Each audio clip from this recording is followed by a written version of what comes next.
it's really easy to, in the hustle of everyday NMH life, forget sort of the tremendous humanity of events like this. One would hope that at some point in the world's histories, or the human species history, that we would not see repeated incidents of this sort.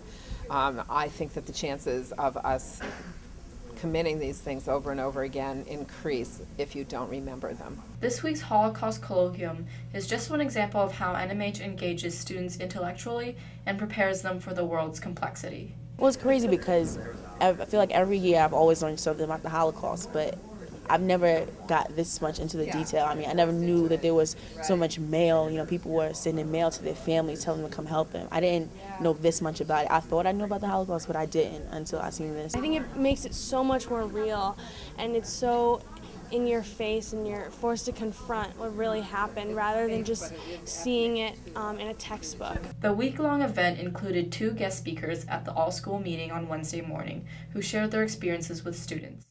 With the city going up in flames, what we did was we moved from one cellar to another, because those were the shelters, those were the places that were still structurally sound, standing, and also from one burning building to another for warmth.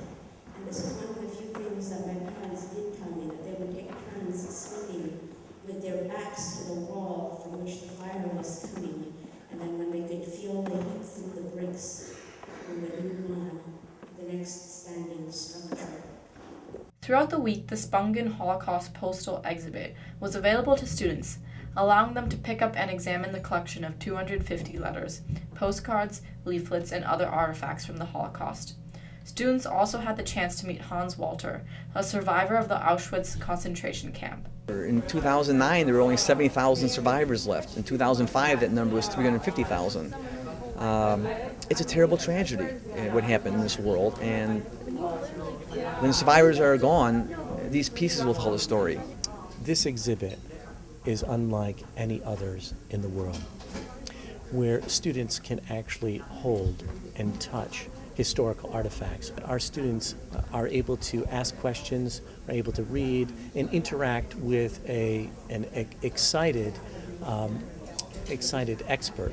Like, to hold a letter that was sent in 1943 from a concentration camp or to a concentration camp occupant is just so much more intrinsic and involved than actually than just sort of looking at something on a wall. I noticed that the kids stay more attached to the exhibit than they would in a regular museum because they can hold the things. It's a wonderful way to present the material, to my mind.